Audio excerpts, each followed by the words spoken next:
Esta es una producción de Grupo Fórmula. Convocamos, como siempre, al doctor Fluvio Ruiz Alarcón, especialista graduado de la Sorbona en asuntos energéticos, y durante mucho tiempo, pues él sigue siendo realmente un colaborador de este equipo. Mi querido Fluvio, gracias por estar con nosotros. No, al contrario, mi querido Ricardo, qué bueno que lo subrayes, por supuesto, seguimos siendo parte de la familia detrás de la noticia. ¿Cómo la ves tú?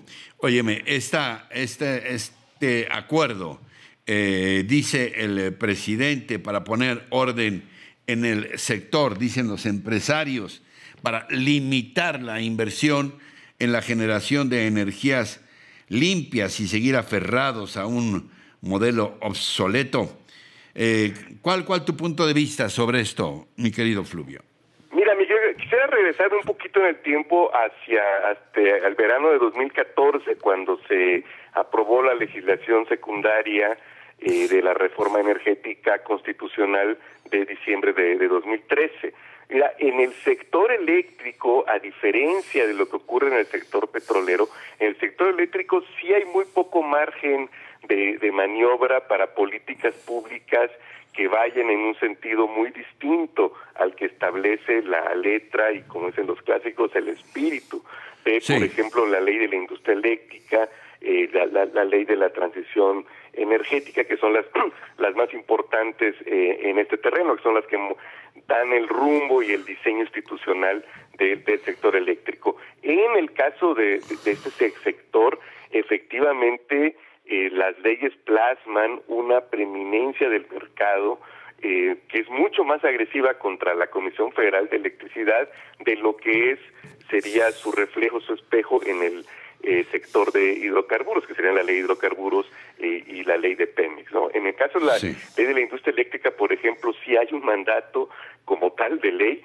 para la división tanto horizontal como vertical de la comisión, es decir, la división tanto por regiones del país como por actividades dentro del eslabón de la industria eléctrica.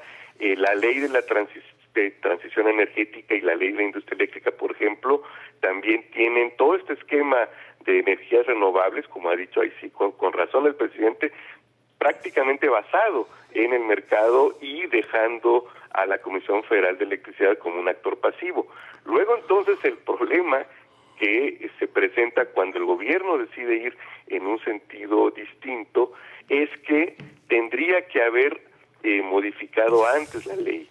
Tal y como están emitidos los acuerdos, en efecto, se apartan de este marco jurídico. Digamos que es un claro ejemplo donde ambos, en cierto sentido, tienen razón. Por un lado, el gobierno, cuando hace el recuento de la forma en que se fue haciendo a un lado a la Comisión Federal de Electricidad, se le fue acotando y limitando, disminuyendo sus capacidades dentro del sector, y por el otro lado, cuando hay un reclamo en cuanto que hay un alejamiento de este marco jurídico. El problema central que se invocó para el acuerdo, o los dos puntos centrales tienen que ver con la naturaleza de las energías renovables, es decir, que estas son inherentes.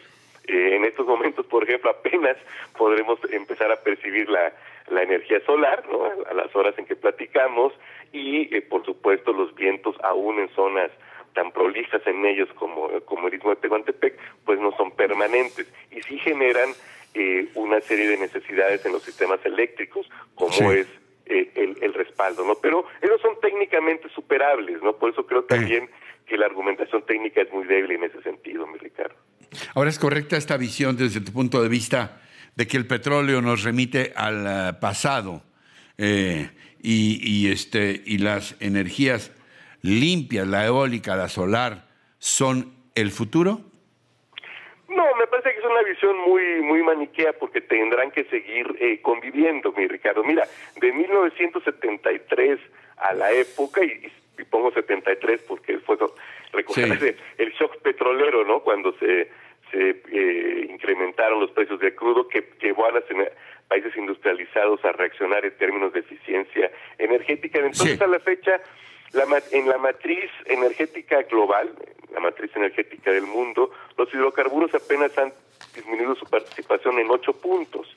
Y se prevé que hacia 2040 lo hagan en 10 o 12 puntos más, ¿no? De manera que seguirá habiendo una convivencia importante, porque, por ejemplo, una de las aplicaciones que se prevén sean muy relevantes en el futuro para las energías limpias, que serían el transporte, pues requerirá de todas maneras que se genere electricidad. Hay un dato muy importante: para sustituir la cuarta parte de nuestro parque vehicular de motores de combustión interna, necesitaríamos duplicar la capacidad de generación eléctrica, porque sí, como todos aprendimos en la secundaria, la energía no se destruye ni se crea, solo se transforma. Entonces necesitaríamos generar una mayor capacidad de generación eléctrica para los eventuales vehículos automotores, ¿no? Entonces creo que seguirán conviviendo. Lo que también me parece que es cierto es que se requiere desde el gobierno hacer un mayor esfuerzo para impulsar la transición energética. Ahora, en cuanto a la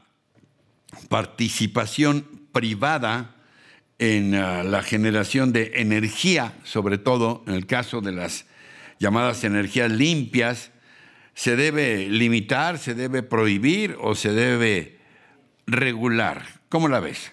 Mira, mi querido Carlos, no, de ninguna manera. Yo estoy convencido que se necesita incluso un mayor impulso. Ahora, hay muchas formas de hacerlo, hay muchas formas en las cuales se deben combinar la operación directa y la capacidad regulatoria del Estado con la inversión privada.